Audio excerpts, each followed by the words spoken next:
Ya, Shalom, selamat pagi Ibu dan teman-teman semuanya.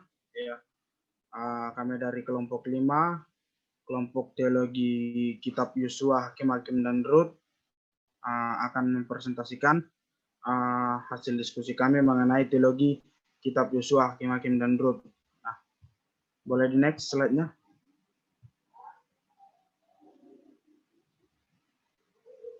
Boleh di next.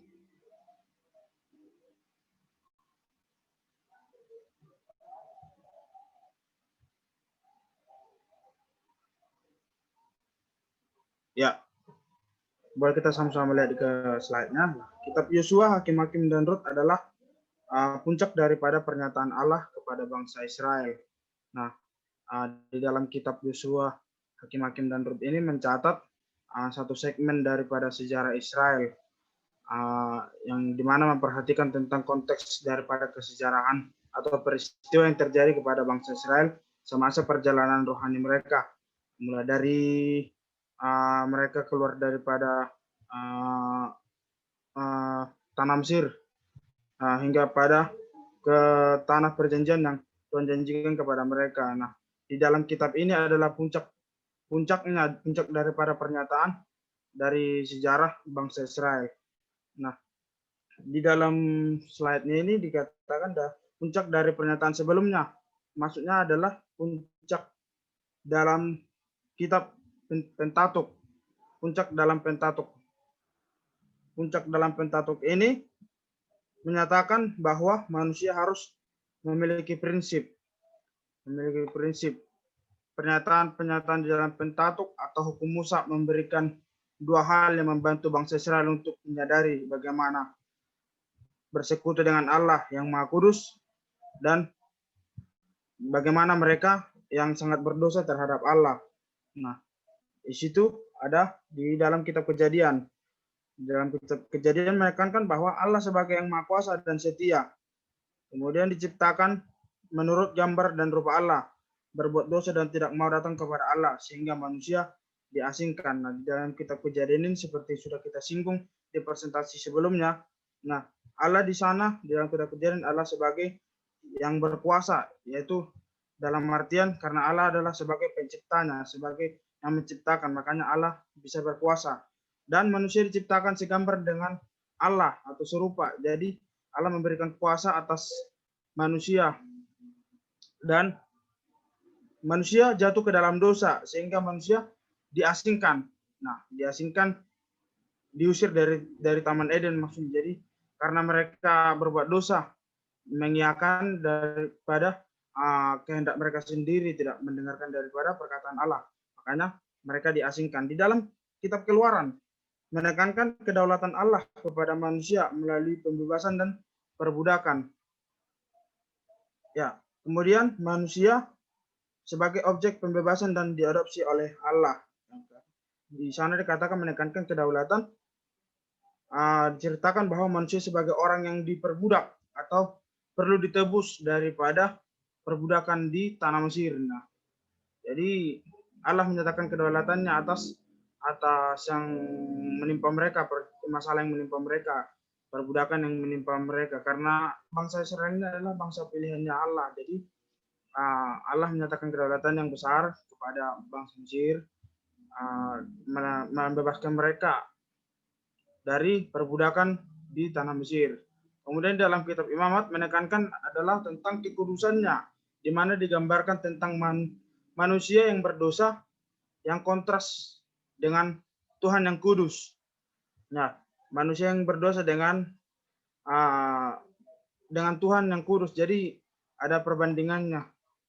Mengapa manusia dikatakan sebagai manusia yang berdosa? Karena sudah dari awal manusia itu melakukan dosa, jadi tidak mendengarkan perkataan daripada yang Allah sampaikan kepada mereka, sehingga ada pembandingan antara manusia dengan Allah yang kudus. Nah, di sini juga manusia belajar mengerti bagaimana menjadi orang yang berdosa dan diasingkan diasingkan oleh Allah gitu. Kemudian di dalam kitab Bilangan menekankan anugerahnya di mana ditonjolkan adalah sifat manusia yang tidak taat durhaka, dan selalu mengeluh ya.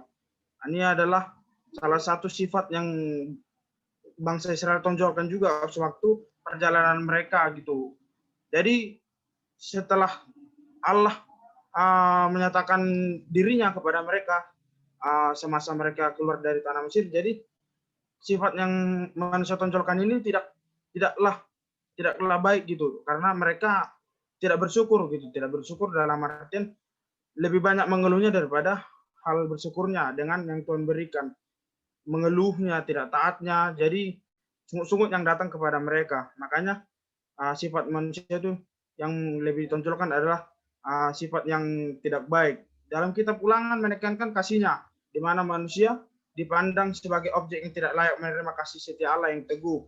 Nah, dia adalah sebagai raja di alam semesta, sekaligus menjadi anak Allah ya.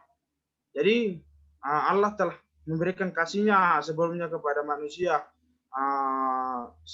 Waktu masa penciptaan juga Allah sudah memberikan kasihnya kepada manusia, tetapi manusia tidak mengerti, tidak tahu bagaimana arti daripada kasih yang Allah berikan di dalam kehidupan manusia. Karena Allah itu adalah raja dari atas segala raja, tidak ada kuasa yang lebih besar daripada kuasanya Tuhan. Makanya manusia itu sampai dihukum dan diasingkan daripada perjanjian atau yang Tuhan berikan dalam kehidupan mereka. Jadi itulah yang mereka alami. Kemudian seusai daripada puncak dari pernyataan sebelumnya, ya ada dikatakan di sana puncak pernyataan. Puncak pernyataan itu adalah memperlihatkan prinsip hubungan manusia dengan Allah ya, prinsip hubungan manusia dengan Allah ya, bagaimana hubungan manusia dengan Allah sebelumnya. Jadi maksudnya adalah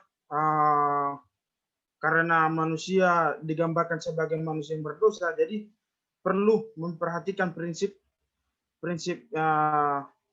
hubungan dengan Allah, karena seperti sudah saya katakan tadi, manusia itu digambarkan sebagai manusia yang berdosa, sementara Allah itu digambarkan sebagai yang kudus. Makanya perlu di puncak pernyataan ini perlu diperlihatkan atau diperhatikan prinsip hubungan manusia dengan Allah. Nah, di dalam kitab Yosua di sini dikatakan berisi pernyataan yang positif yang menunjukkan kemenangan dan keberhasilan pernyataan Allah. Ya, berisi pernyataan yang positif. Berarti positif ya, berarti yang baik. Karena di dalam kitab Yosua ini menunjukkan kemenangan dan keberhasilan atas pernyataan Allah di dalam kehidupan mereka. Itu bisa kita lihat di dalam Ulangan 28 ayat 1 sampai 4. Nah, di sana dikatakan tentang berkat yang mereka terima. Jadi bentuk positifnya adalah mendapat berkat.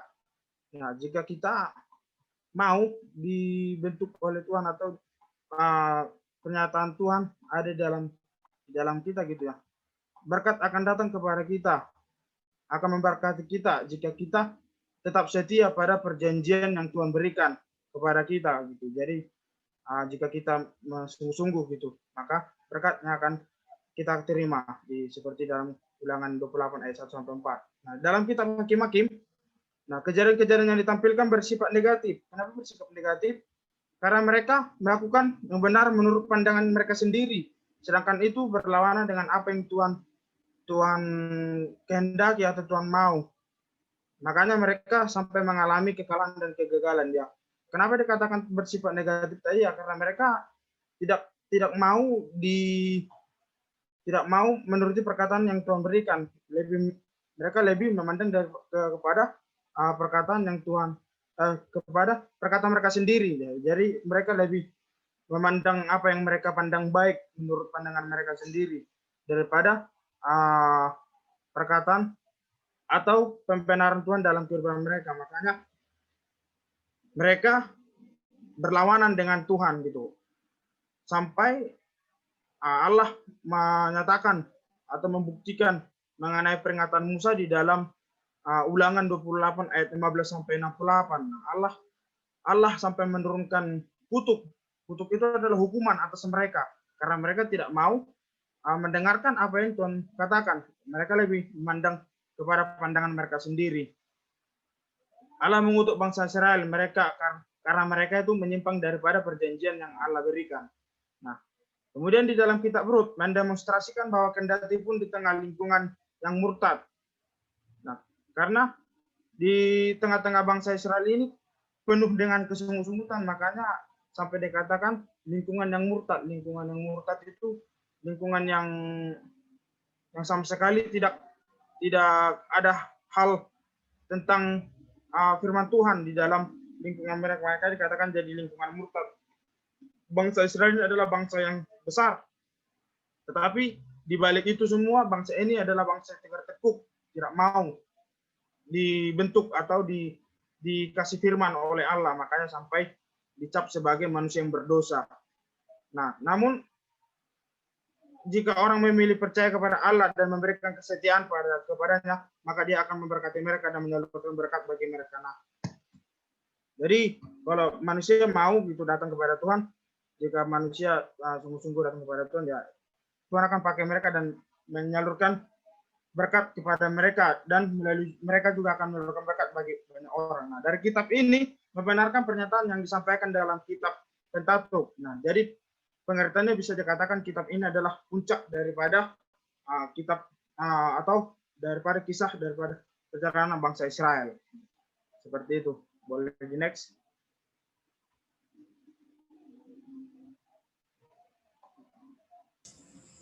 Iya.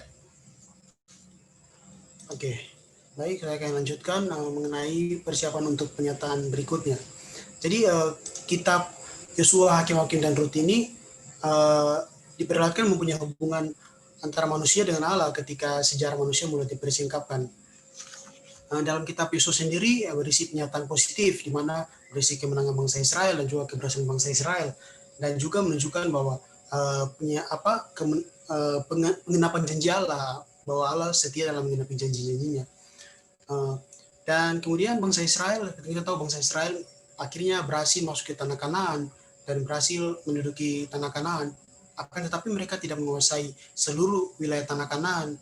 Mereka hanya menguasai beberapa wilayah Kanaan, dan ada wilayah-wilayah yang tidak mereka kuasai dan ditempati oleh musuh, yaitu di wilayah Yerusalem, kemudian Sikem, lembah Yisrael, dataran, pantai, dan tempat-tempat lain. Yang mana ini keadaan musuh ini membuat mereka terus kecewa pada masa Hakim-Hakim, sampai Daud akan menaklukkan mereka di Samuel 2 Samuel. Kemudian masuknya bangsa Israel ke tanah Kanaan adalah penting, di mana bagi rencana dan maksud-maksud Allah. Lebih lanjut mengenai Muhammad Rajani. Jadi Muhammad Rajani setelah saya telusuri dari bahasa aslinya berarti royal priesthood, yang berarti berarti imam kerajaan, atau menggunakan kata basileus yang berarti memiliki sifat natural kerajaan. Imam memiliki tugas untuk menghubungkan, yaitu jembatan antara Allah dengan manusia, di mana artinya Allah menjadikan bangsa Israel sebagai imam untuk menjembatani antara hubungan manusia dengan Allah gitu. Di mana bangsa Israel masuk ke tanah Kanaan agar menjadi terang bagi bangsa-bangsa lain. Dan kita bisa lihat itu dalam Yesaya pasal 42 ayat 6. Kemudian kita masuk ke kitab Hakim-Hakim. Kitab Hakim-Hakim ini sendiri berisi pernyataan-pernyataan dan pernyataan negatif, di mana kejadian-kejadian yang bersifat negatif, di mana jika bangsa Israel melakukan apa yang benar menurut pandangan mereka sendiri, sementara itu berlawanan dengan apa yang Allah mau, maka mereka akan mengalami kegagalan dan kekalahan. Di mana ini membuktikan seperti peringatan Musa dalam Ulangan pasal 28 ayat 15 sampai 68, bahwa Allah akan mengutuki Israel jika bangsa ini menyimpang dari perjanjiannya. Jadi jika bangsa Israel menyimpang, dan kemudian di kitab Hakim-Hakim ini Allah memberikan hukuman oleh karena mereka menyimpang, hukuman kepada mereka, di mana Allah mengizinkan mereka untuk ditindas oleh bangsa-bangsa lain, oleh musuh-musuh mereka. Ada yang mana membuat mereka melalui penderitaan, dan akhirnya mereka meminta tolong untuk diselamatkan oleh Allah, dan Allah mempunyai kasih anugerah kepada mereka, akhirnya memberikan para hakim-hakim untuk menyelamatkan mereka. Ada 6 periode penindasan yang ada sesuai materinya. Yang pertama, oleh bangsa Mesopotamia 8 tahun. Kemudian 18 tahun oleh bangsa Moab, dan Ehud adalah hakim-hakim yang mengakhiri penindasan ini. Itu kita bisa lihat dalam Hakim-Hakim pasal 3 ayat 12 sampai 21. Kalau yang tadi Mesopotamia, bangsa Mesopotamia itu diakhiri oleh Otniel. Itu ada dalam Hakim-Hakim pasal 3 ayat 7 sampai 11. Kemudian yang ketiga 20 tahun ditindas oleh bangsa Kanaan yang dialami oleh Israel Utara khususnya. Dan sebagai yang mengakhirinya itu adalah Barak dan juga Deborah. Itu adalah Hakim-Hakim pasal 4 ayat 5. Kemudian yang keempat 7 tahun oleh Midian, bangsa Midian, yang diakhiri juga oleh Gideon, pasal 6 ayat 1 sampai 10, dan juga pasal 15. Nah, kemudian yang kelima bangsa Amon di timur yang diakhiri oleh Yefta yang melepaskan mereka. Yang keenam bangsa Filistin yang menindas mereka dan dilepaskan oleh Simon. Itu adalah Hakim-Hakim pasal 13 ayat 16. Jadi penindasan ini dimulai dari kitab Hakim-Hakim sampai kepada 2 Samuel pasal 10. Kemudian bangsa Israel ini tidak mengakui akan kesalahan mereka, akan akibat dari mereka menjadi merosot gitu dalam hal rohani dan juga kebangsaan mereka, yang karena ketidaktaatan mereka, makanya mereka menjadi gagal, kekalahan mereka itu karena ketidaktaatan mereka, dan malah mereka mereka malah menyalahkan monarki Israel, pemerintahan Israel, dan juga akhirnya mereka menuntut untuk diberi raja gitu. Yang mana ini sesuai dengan apa yang Tuhan mau, sesuai dengan apa yang Allah akan berikan. Akan tapi bangsa Israel terlalu dini untuk meminta diberikan raja gitu. Jadi akhirnya mereka mendapatkan raja yang mengecewakan, yaitu Raja Saul dan Raja Isiobed, di mana mereka terlalu dini untuk menuntut mendapatkan raja, akhirnya mendapatkan yang mengecewakan gitu. Nah, kemudian yang berikut kitab Rut. Jadi pernyataan di masa kitab Rut ini berisi pernyataan di masa depan, di mana mempersiapkan latar belakang bagi Raja Daud yang diurapi Allah. Jadi kalau kita lihat dalam Kejadian pasal 49 ayat 10, tongkat kerajaan tidak akan berasal dari Yehuda ataupun lama pemerintah dari kakinya sampai dia datang yang berhak atasnya, maka kepadanya akan takluk bangsa-bangsa.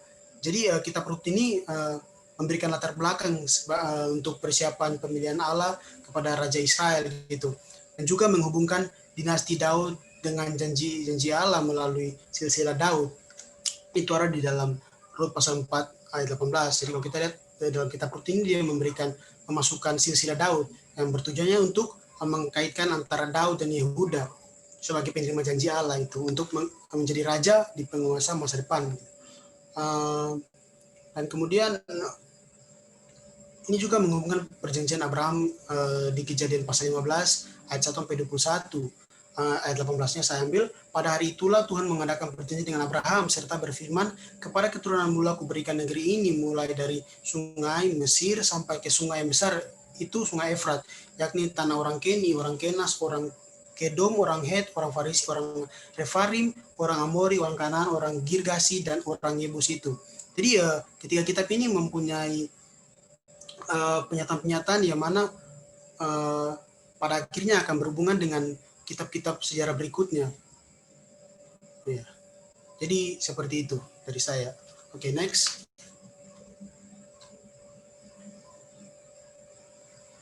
Oke, terima kasih Yeri. Berikutnya kita berbicara soal kesamaan penekanan di dalam Yosua, Hakim-Hakim dan Rut. Jadi pertama kita bicara soal Allah. Kesamaan pertama itu Allah. Bentuknya adalah kesetiaan, penyataan, dan anugerah. Berbicara soal kesetiaan, Tuhan itu tetap setia di dalam menepati janji-janjinya. Nah, pertama janjinya apa sih? Bicara soal negeri. Nah, negeri ini kita tahu ketika bangsa Israel masuk ke tanah Kanaan, di situ ada di Yosua 1 ayat 6, Yosua 11 ayat 23, dan masih banyak lagi di kitab Yosua. Terus di Hakim-Hakim ada berbicara soal janji Abraham. Nah, di sini kita tahu bahwa ternyata Tuhan pun masih nggak melupakan janjinya, tapi justru digenapi di dalam kitab-kitab ini. Kemudian ada disiplin. Nah, Tuhan itu mendisiplin bangsanya ketika mereka tidak taat. Namun Tuhan memberkati ketika mereka taat. Jadi di sini ada jika maka. bersyarat ya. Jika kamu baik, maka kamu akan diberkati. Terus ada pertempuran. Maksudnya Tuhan tuh setia di dalam menyertai bangsa Israel ketika melakukan pertempuran. Di sini ada Hakim-Hakim 6 ayat 10. Kemudian adanya pelepas. Nah, di sini kita pelepas tahu ketika bangsa Israel berseru minta untuk diselamatkan. Nah, itu ada di Hakim-Hakim 3 ayat 9 dan di Rut 4 ayat 13 sampai 14. Nah, yang dimana dinyatakan bahwa ada hakim-hakim dan ada Boas sebagai pelepasnya. Terus penyataan Tuhan. Penyataannya itu di Yosua kita bisa lihat bahwa seluruh bumi adalah milik Tuhan. Itu dari Yosua 1 ayat 3, Yosua 14 ayat 1 sampai 2, dan beberapa ayat lagi. Kemudian penyataan berikutnya, Tuhan atas umatnya. Itu di dalam Hakim-Hakim. Yaitu di Hakim-Hakim 1 ayat 1 dan Hakim-Hakim 2 ayat 3. Berikutnya, berkuasa atas keputusan umatnya. Nah, di sini ada di Rut 1 ayat 6 sampai 22 dan juga di Rut 2 ayat 3. Berikutnya anugerah. Anugerah sini ada 2, yaitu berbicara soal Tuhan yang penuh kesabaran dan Tuhan yang penuh kasih sayang. Penuh kesabaran dalam hal apa nih? Ternyata penuh kesabarannya ada dari 2 aspek, yaitu untuk bangsa di luar Israel dan bangsa Israel. Di bangsa luar Israel kita bisa tahu bangsa Kanaan itu lebih tepatnya di Amori ketika Tuhan masih memberikan kesempatan untuk mereka bertobat, tapi akhirnya pun dimusnahkan oleh Tuhan. Dan sabar bagi bangsa Israel ada ketika di zaman Hakim-Hakim. Ada siklus di situ 6 kali bangsa Israel jatuh bangun, tapi Tuhan tetap sabar. Berikutnya Tuhan yang penuh kasih sayang dari anugerahnya. Nah, di sini Tuhan setia memberikan kesejahteraan bagi orang-orang yang dikasihinya. Dari 3 kitab ini selalu ada. Terus kita bicara soal kesamaan yang berikutnya adalah manusia. Pertama itu ada kedurhakaan. Nah, kedurhakaan ini yang pertama di dalam kitab Yosua itu berbicara soal Kanaan dan Akan. Nah, di Kanaan dicatat di buku Roy Bezak itu berbicara soal bangsa Gibeon yang menyerah. Nah, tidak akan dibahas lebih lanjut. Saya anggap teman-teman tahu semua berbicara soal Gibeon. Kemudian Akan juga ada di Yosua, di mana berdurhaka. Terus di Hakim-Hakim ada pemberontakan dan ketidaksetiaan. Pemberontakannya ini adalah adanya sebagian besar suku Israel yang memberontak. Kemudian beberapa hakim pun ada yang nggak setia. Contohnya seperti Gideon dan Simpson. Kemudian di Ruth itu Naomi ada sempat memberontak. Tapi akhirnya Naomi melunak. Nah, lalu ada juga Orpa yang menuruti jalannya sendiri. Nah, berikutnya kekuasaan yang terbatas. Nah, kita tahu bahwa manusia itu memiliki kekuasaan yang terbatas. Sehingga ada formula yaitu mengandalkan kekuatan sendiri dan hikmat sendiri akan gagal.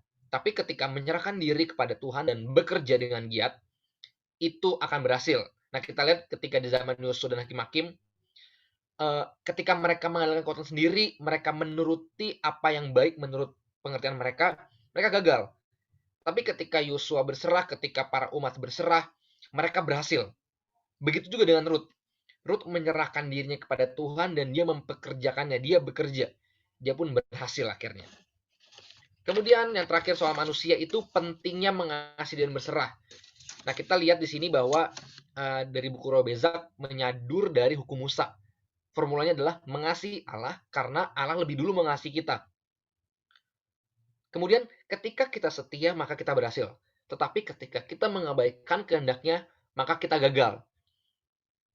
Di dalam Yosua kita tahu ketika Yosua menyatakan kasih kepada Allah dengan tetap setia pada perjanjian Musa, dia berhasil. Tetapi ketika di dalam masa Hakim-Hakim umat mengabaikan perjanjian Musa, mereka gagal. Dan dinyatakan lagi di dalam Rut ketika Rut menyerahkan dirinya membuat komitmen pada Tuhan bahwa Allahmu adalah Allahku. Nah, disitulah mereka berhasil. Berikutnya masuk ke dalam perjanjian, kesamaan berikutnya. Ini menarik karena adanya 2 formula di sini. Nah, itu ada formula perjanjian Abraham dan Musa. Musa itu kita tahu bahwa ada perjanjian berkat, tanah, dan keturunan. Nah, di sini di buku Roy Bezak dibilang itu sebuah perjanjian di dalam Kejadian 15, di mana janji itu tidak bersyarat. Kemudian hubungan Allah ini dengan umatnya menggambarkan hubungan bapa dengan anak sulungnya. Terus di dalam Musa itu seperti ada penjelasan bagaimana Israel dapat menikmati berkat yang dijanjikan Allah kepada Abraham. Tapi janji ini bersyarat, teman-teman. Bersyarat. Dan hubungannya ini menggambarkan hubungan raja dan hamba. Nah, ini seperti tadi saya bilang, ini berbicara soal jika kamu taat, maka kamu akan diberkati. Jika kamu tidak taat, maka kamu akan menerima kutuk. Seperti itu. Kemudian ada dua opsi berkat di dalam janji Abraham. Yang pertama itu Allah memberkati Israel, kemudian Allah memberkati bangsa lain, tapi melalui Israel. Allah memberkati Israel itu dilihat di dalam Yosua itu ada tanah Kanaan, harta itu ketika adanya penjarahan bangsa Kanaan, harta orang Kanaan menjadi milik Israel, kemudian adanya identitas menjadi suatu negara, suatu bangsa. Kemudian di dalam Hakim-Hakim itu Allah memberkati Israel dalam bentuk damai sejahtera dan kemakmuran. Kemudian di dalam Rut ada Daud di situ. Kemudian di bangsa lain yang diberkati laut Israel adalah Gibeon dan Rahab. Kita tahu ya di Yosua. Kemudian di Hakim-Hakim adanya hasrat orang asing untuk bergabung dengan bangsa Israel dengan cara menikahi mereka. Mereka rindu untuk mendapatkan berkat yang sama. Kemudian bangsa lain pun ada diwujudkannya oleh Daud juga, di mana kita tahu bahwa Rut adalah orang Moab, teman-teman. Tapi ada berkat di situ. Lalu kita tarik ke dalam perhentian di zaman Abraham. Di sini menarik, ada Yosua, Hakim-Hakim, dan Rut seperti menggambarkan, saya katakan ini seperti proses benih. Proses pertumbuhan sebuah pohon. Di Yosua benih itu ditanam, keturunan, ketika mereka masuk ke dalam tanah Kanaan. Kemudian di zaman Hakim-Hakim, benih itu tumbuh, bertambah banyak, bertambah subur. Kemudian di Rut berbuah. Buahnya adalah keturunan yang menjadi anak Tuhan. Lalu masuk dari perhentian ini apa? Perhentian ini sebagai suatu janji Tuhan yang akhirnya dinyatakan di dalam masuk ke negeri tanah Kanaan. Akhirnya mereka melakukan perhentian, mereka tertanam, mereka tumbuh, dan mereka berbuah. Oke, itu dari saya. Next slide.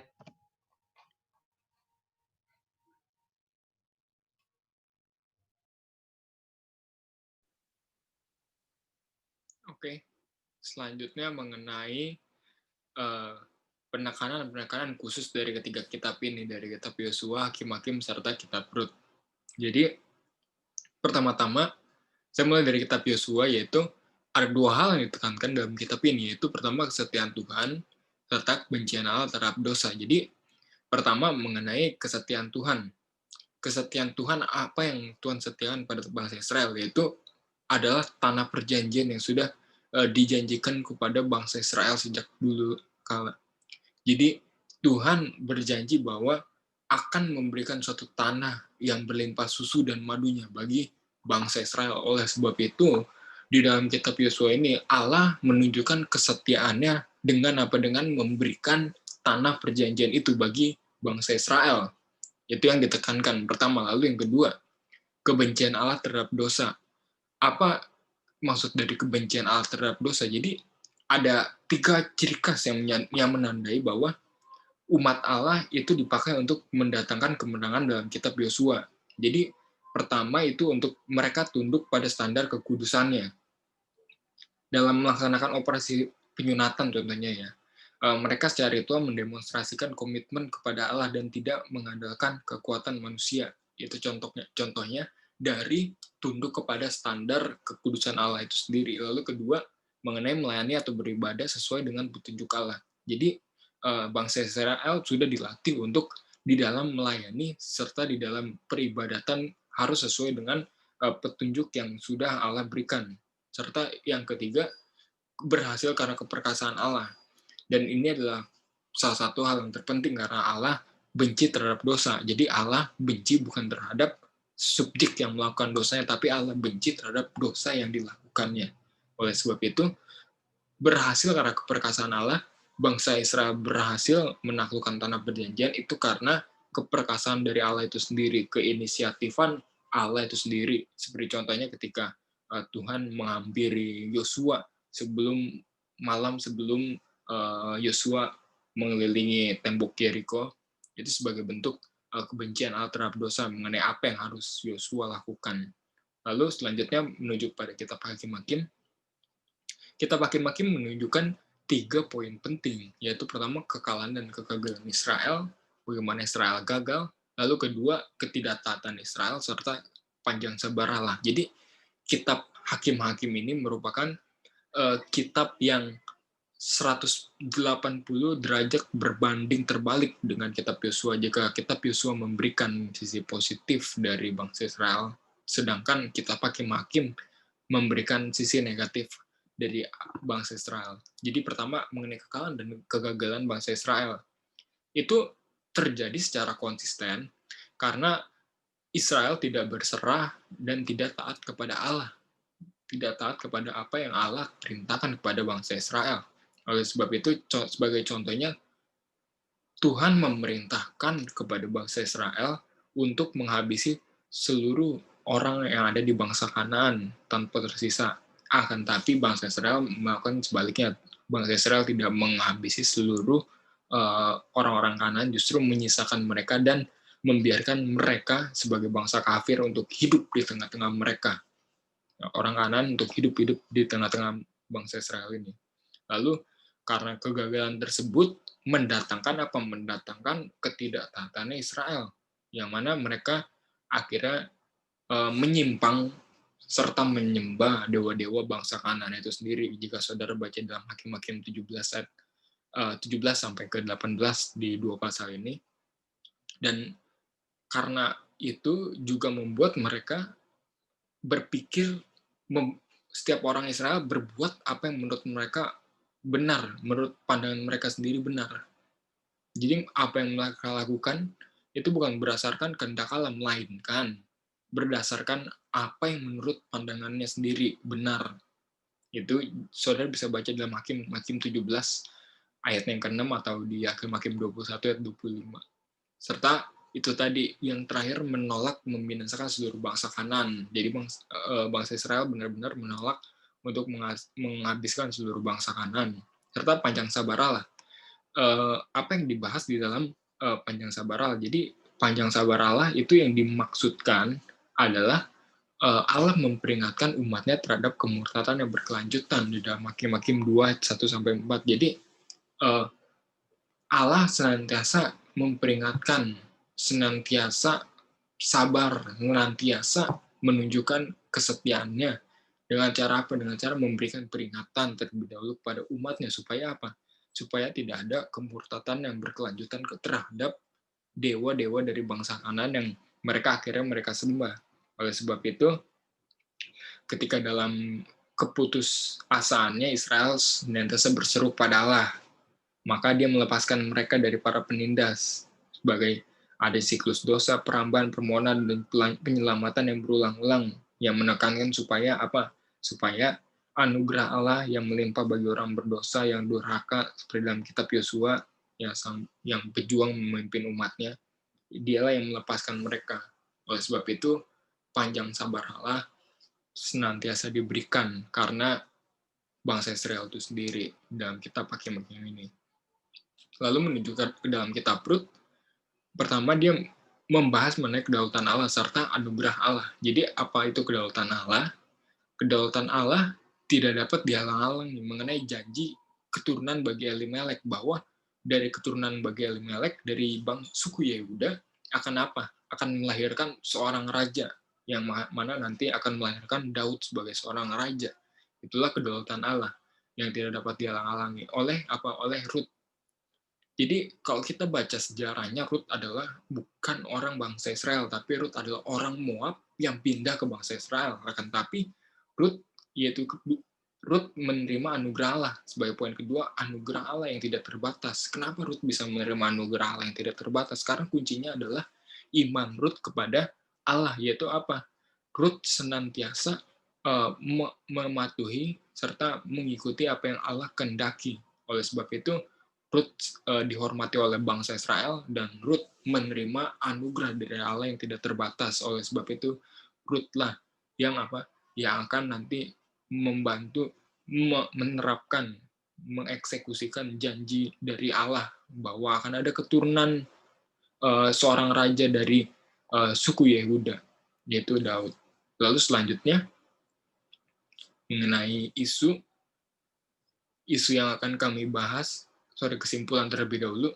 Kesimpulannya, jadi ketiga kitab ini merupakan bukti bahwa Allah itu sungguh memelihara umatnya, sebagaimana janjinya tadi bahwa Allah memberikan pemeliharaannya senantiasa selalu pada bangsa Israel dari ketiga kitab ini, dari Yosua ketika mereka dibebaskan dari Mesir sampai kepada mereka masuk ke tanah perjanjian, meskipun mereka juga menyimpang dan menyembah dewa-dewa Yahudi, itu semua senantiasa dipelihara oleh Allah, dan dengan setia juga Allah memenuhi apa yang telah dijanjikannya tanpa syarat kepada bangsa Israel, serta Allah juga sabar memelihara umat, menyediakan berkat bagi barang siapa yang taat dan percaya kepadanya, karena dia senantiasa memelihara siapapun orang bangsa Israel yang taat dan mau percaya kepadanya. Lalu selanjutnya mengenai isu yang kami bahas mengenai John Kay, yaitu pembunuhan yang bertobat lalu ditangkap lagi, yang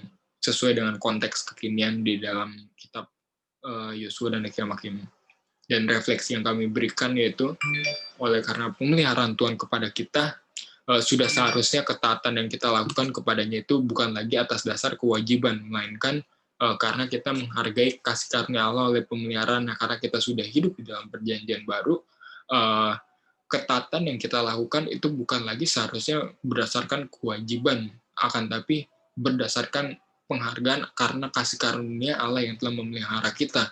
Berbeda dengan bangsa Israel, mereka taat supaya diberkati, akan tapi kita taat atau tidak, Tuhan tetap memberkati kita. Oleh sebab itu, hendaknya kita memberikan penghargaan melalui ketaatan kita kepada Tuhan kita. Itulah presentasi dari ketiga kitab Yosua, Hakim, dan Rut.